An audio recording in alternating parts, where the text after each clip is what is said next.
Have you ever had one of those conversations where you're both technically speaking the same language, but it's like you're on completely different frequencies? You walk away confused, you're frustrated, thinking, how did that get so messy? Well, this episode explains why. And it's not because either of you are doing it wrong, it's because you're wired differently. Welcome to The Brain Changers, a podcast about learning how to revolutionize the way you think and live by mastering your mind. We're your hosts, mother and daughter duo Rebecca and Yvonne King from Moonbeam Monday. Our goal is to empower you to live the life you choose by teaching you how to retrain your brain. Some people tell us it sounds like mind control, and it is, but not the way you might think. This is about you taking control of your own mind rather than letting your mind control you, so you can choose to live a life free from the expectations of others.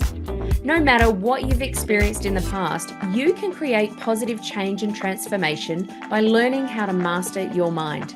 We know this because we've done it.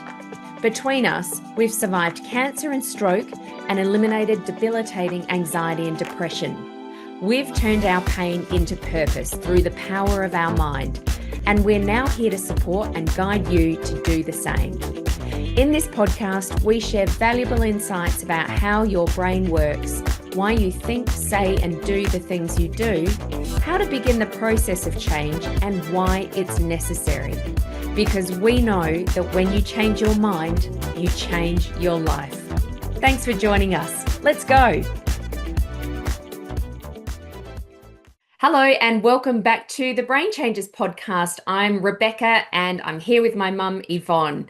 And today we're continuing our series on mastering meaningful communication. Now, in the last episode, we talked about how your brain filters communication through systems like the reticular activating system, or the RAS, and representational styles, and why people often don't hear what you meant to say. Hello, everyone, and welcome. And today we're going even deeper than last podcast, because if you've ever worked with someone, lived with someone, parented someone, or anything like that, which we all have, then we know that everyone sees the world completely differently to you. So for all of us in that situation, this one's really going to be meaningful and hit home, because today we're talking about meta programs. Now, what are meta programs? Well, these are the unconscious patterns that shape how we think, what we notice, how we behave. You could really liken it to the invisible software that's running in the background of our brain. And they influence absolutely everything from how you make decisions to how you might give feedback to someone or how you personally handle conflict. So in neuro-linguistic programming, or NLP as we'll refer to it, meta programs are the mental habits that we use to process our experiences. They're not beliefs or values, they're more like sorting patterns, or maybe we could refer to them as our filing system. So when something happens, when we experience something, our brain asks a series of questions. Should I move toward this or move away from it? Do I care more about this process or the possibilities? Or should I rely on my own standards or someone else's? And that, or those questions and the way our brain responds to that, becomes our default way of dealing with our experiences. Yes, and the interesting part here is that we usually don't know we're running them. Just like the analogy that you gave a moment ago, the software running in the back of our mind, like a computer, we're sitting here, recording this, or we might be typing. We don't actually know what's going on in the background of the computer unless we're a developer. So we don't actually know that we're running these meta programs. And I guess another analogy, you can think of it like this, is that we all have a phone, right? So our phone has settings turned on that we never actually chose. Some of them are just, it comes like that. It's already set up. Maybe we don't even know they exist until someone tells us about them. But those settings are running every app in the background. They're collecting data, they're making things happen, but we don't even know about some of them. Now, in the context that we're talking about today, imagine having a conversation with someone whose settings are completely different to yours and Mhm. you don't even know it. That's when understanding breaks down. We think we're being clear, but something else is getting in the way. So there's lots of meta programs, but we're going to focus on five of the most common today, especially in relationships and workplaces. So I'll give you the first one. And you mentioned this before, Mum, toward versus away from motivation. So what does that actually mean? Well, here we would say, do you move toward goals and outcomes? Or do you focus on avoiding problems, like moving away from the problem? So if you're a toward person, you might say things like, I want to build something amazing. So we're moving toward that thing that we want to build. If you're an away from person, it's more like, I just don't want to fail. Right. So in the workplace, for example, this can create big clashes because one person might be trying to inspire the team with what's possible, and the other's thinking about what could go wrong. And I use this example a lot with clients with the toward and away from. A lot of the people I work with, they come to me because they're struggling with overwhelm and anxiety. And when I ask them, what is it that you want? They say, I don't want to feel anxious. I don't want to feel overwhelmed. But in fact, that is focusing on the problem and trying to move away from it. We obviously do some work to flip that around and say, okay, well, instead, now that we know what you don't want, what is it that you want instead? And let's move toward that because where the focus goes, energy flows.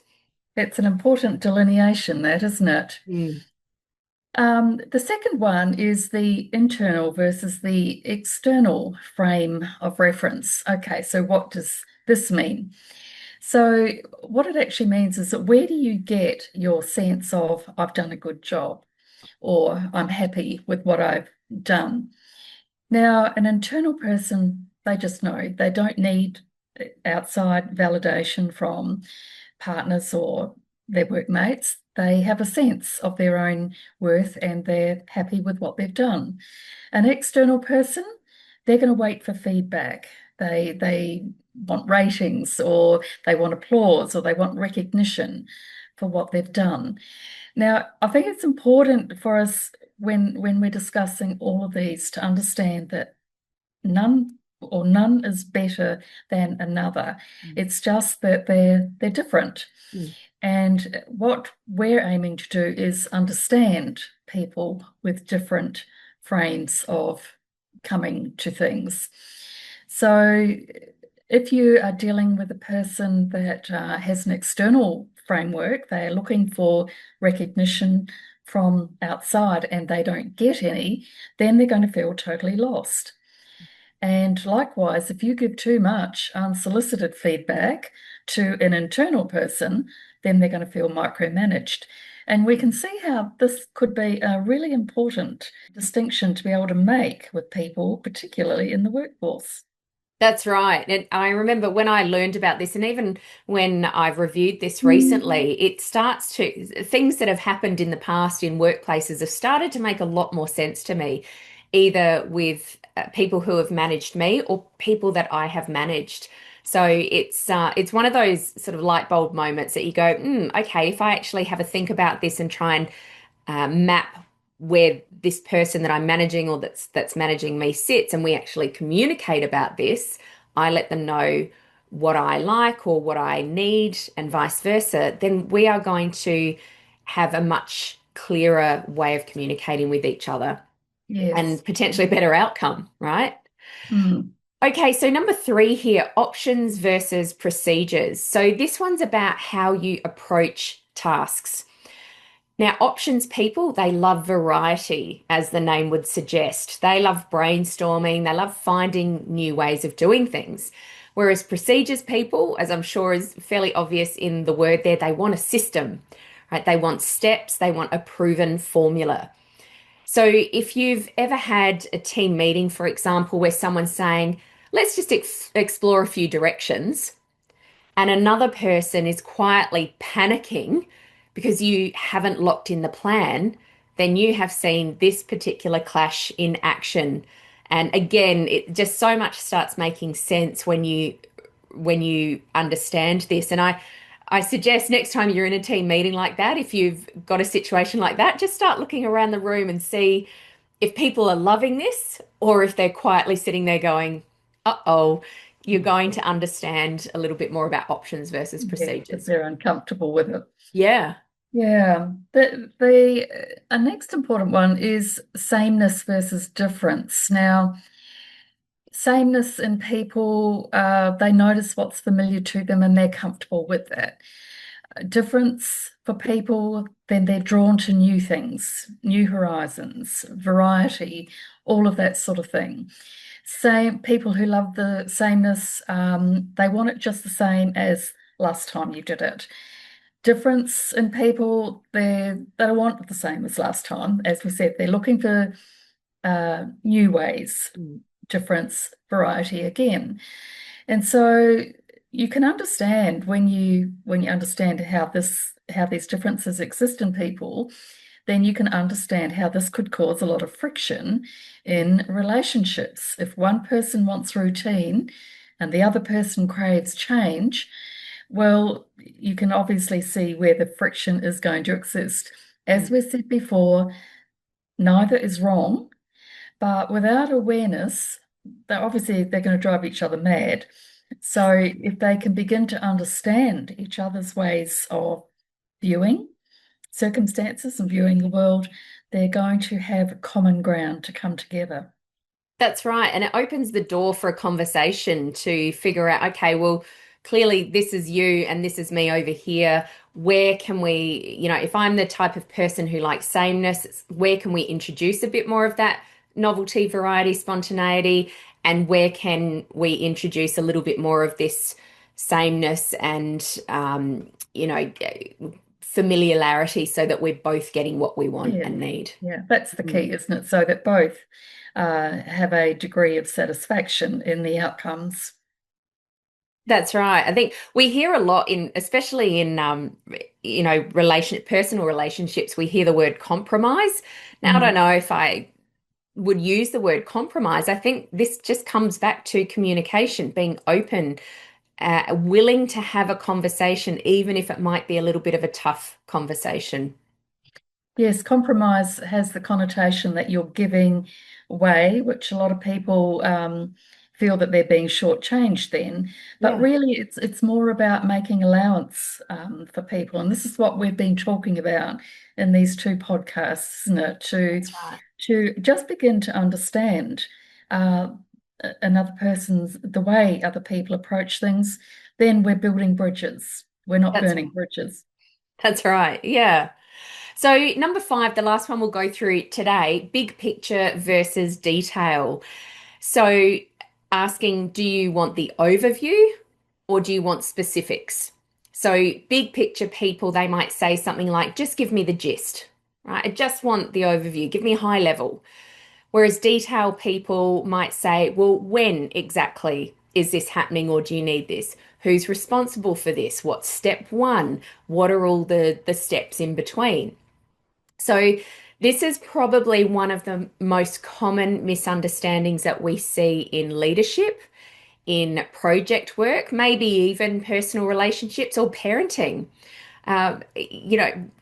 Mum and I are very different, aren't we, Mum? Like you're very much a big picture. Your meta program sits in the big picture side of things, Mhm. ideas, and hey, we could make this happen, or what about this? And I'm the one sitting there going, all right, well, how do we get started on that? Who do we need to help us with this? What does the back end of this look like? And we've even seen how we can clash with this, haven't we? Because I'm like, hang on, Yeah. slow down. I need some time to get this ready, and you're on to the next thing, right? So if we don't stop to understand this particular part of things, then it can cause frustration, it can cause misunderstandings, it can even cause conflict, right? So, what happens when these filters clash, like the example that I've just given you? So, let's say that you're giving instructions to your child, maybe to your staff, maybe you're sharing information with a partner. Now, you're big picture, you're options driven, and you're an internal person. And on the other hand, they might be detail focused, procedures first, and an external person. So you might say something like, just make sure it gets done, right? Use whatever approach makes sense to you. And they're sitting there thinking, well, what exactly is expected here? What's the right way? You've said use an approach that makes sense, but what's the right way to do this? And can you check it when I'm finished? Because I want to make sure I've got it right. So we could actually think that this is that person, whether it's the child, the team member, the partner, we could think that it's them misbehaving or them being difficult or even pessimistic. But it's likely not that at all. It's simply a misalignment of these filters.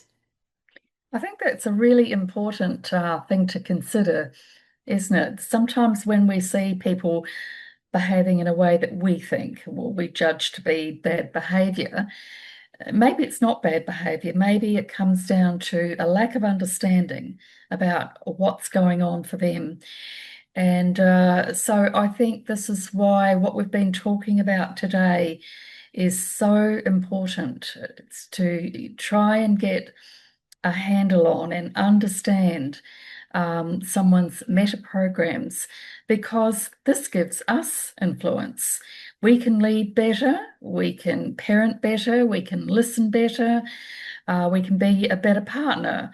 We can actually speak to people in a way that's going to land with them or in a way that they're going to understand and respond to.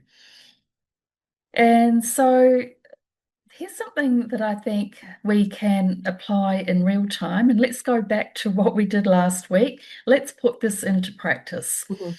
So, think of someone, a relationship that you have, maybe it's at work or a personal relationship, where things just don't feel quite as smooth as they could. It feels a little bit clunky. So ask yourself, focus on yourself, not on what the other person's doing, but ask yourself, are they more toward or away from the desired outcome? Do they want options? Do they want to be left to figure it out themselves? Or do they need a clear process from you? And that last one we talked about, are they big picture? Do they see the end result or do they see all the details leading up to the result? So we're not diagnosing, we're not labeling, we're not judging. We're just getting curious about their internal processes. So we can have that desired outcome of better communication with them. So what we're trying to do is we're trying to flex. We're trying to be flexible. We want to give information in a way that suits their style, not ours. And it could be just as simple as saying to someone, here's a simple step-by-step procedure to achieve this outcome. Or let's look at a few creative ways that we can tackle this that would work really, really well for a person that likes options and likes to come up with some ideas themselves. All right, so let's recap here. Today, we've looked at the hidden patterns behind how people interpret the world, meta programs. We've explored five of the most impactful ones. So that toward versus away from, internal versus external, options versus procedures, sameness versus difference, and big picture versus detail. And as we've mentioned a few times, none of these are right or wrong, better than the other. They're just different ways that we process information and different ways that we think. So we've also talked about what happens when those filters can clash, how it's a misalignment, and how to start spotting them, not to judge, but to connect. And this is why we talk a lot about awareness, because it's only when we're aware of meta programs or representational systems, anything that we're talking about, that we're in a position that we can make a choice to respond differently or make a change. Yes, and today we've given you some practical ways that you can actually use this, because remember, it's great to listen to information, but it's only when we take action that it can really have or make any meaningful difference in our life. So remember, pick a relationship that you have with someone, notice the filters and flex your approach, even if it's just slightly, and just watch and see what shifts in that, in the way that you interrelate with each other. So in our next episode, we're going to explore what happens when conversations get emotional. Now, this is the tricky part, isn't it? We all, if you're anything like me, you might try and avoid these conversations because the stakes are high. You're under pressure and it feels like nothing you say is landing because the emotions are running high. So we'll show you how to be heard and hear others when it really counts. So thanks for listening to the Brain Changes podcast today. Once again, if you know anyone who you feel that this episode would be particularly beneficial to, please share it with them, because we know how much it can help everyone. That's right. And remember to follow and subscribe so that you never miss an episode. And as always, we'd love for you to leave us a comment or a review on how this has helped you, or even what you've taken from the episode. It helps more people find us, and we really appreciate that. Okay, so that is it for today. Thanks again for joining us. And until next time, remember, when you change your mind, you change your life. Bye for now. Bye. Thanks for listening to this episode of The Brain Changes. We hope you've enjoyed the conversation today. Please like and subscribe to stay up to date with all the latest episodes. Our mission is to reach as many people as possible to help them revolutionize the way they think so they can change their brain and create profound transformation. Please help us broaden our reach by sharing this episode with someone you know will benefit. And remember to tag us on socials at Moonbeam Monday and leave a review. And remember, when you change your mind, you change your life. We'll catch you next time for another episode of The Brain Changes.